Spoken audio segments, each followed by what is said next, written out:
She texted her friend one final time. "I'm almost home." But Lauren never made it. Days later, they found her body in a place no one could explain.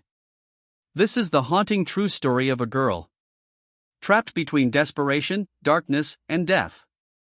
Lauren Berry was 17 years old. Bright. Independent.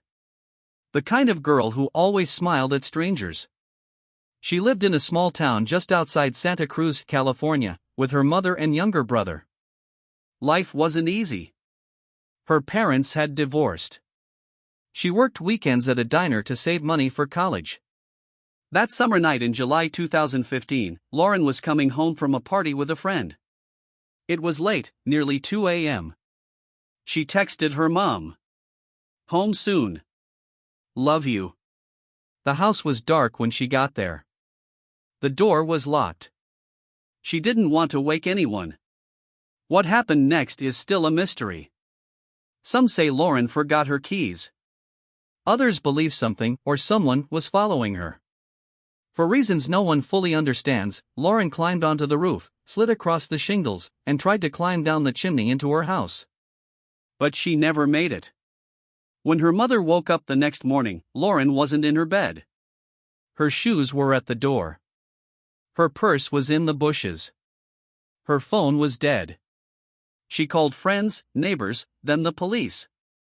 A search began immediately. Flyers went up.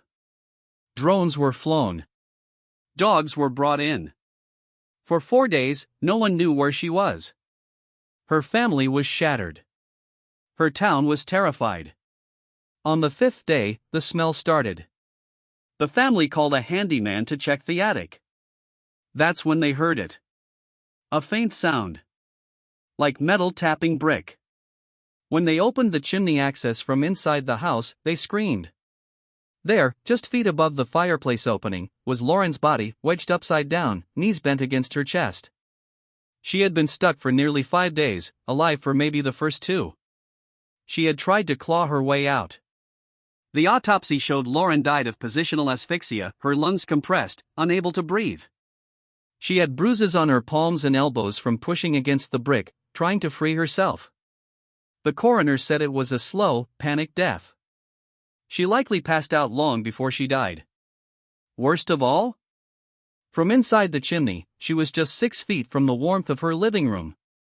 So close. Yet completely alone. Police ruled the death an accident. But the question haunted everyone. Why would a smart girl try to enter her home through a chimney? Some say she forgot her keys and didn't want to wake her mom.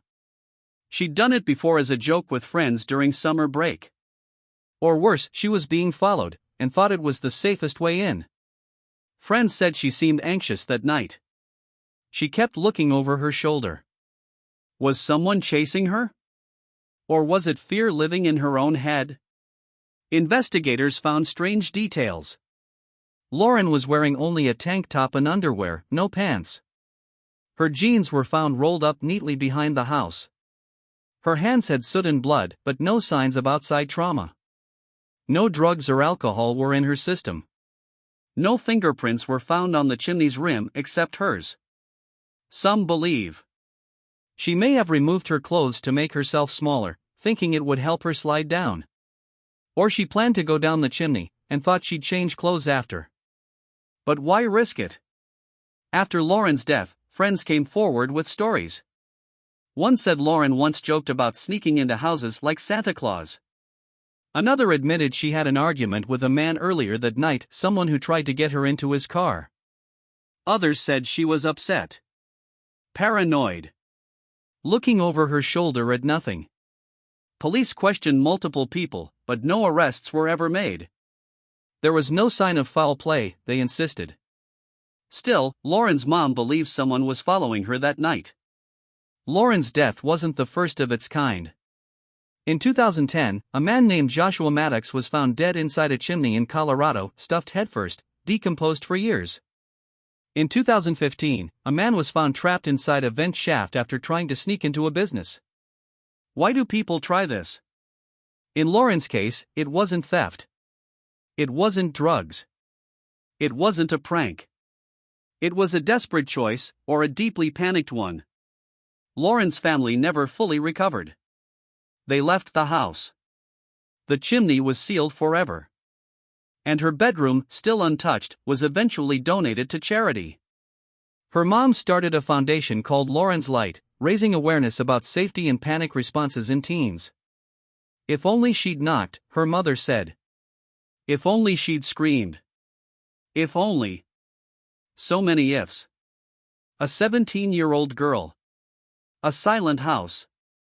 A last resort. That became a grave.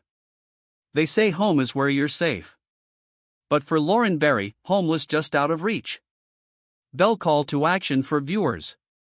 What do you believe happened that night? Was it a tragic mistake? Or was something far more sinister chasing Lauren? Drop your thoughts in the comments. And subscribe for more real-life stories that break your heart and haunt your thoughts.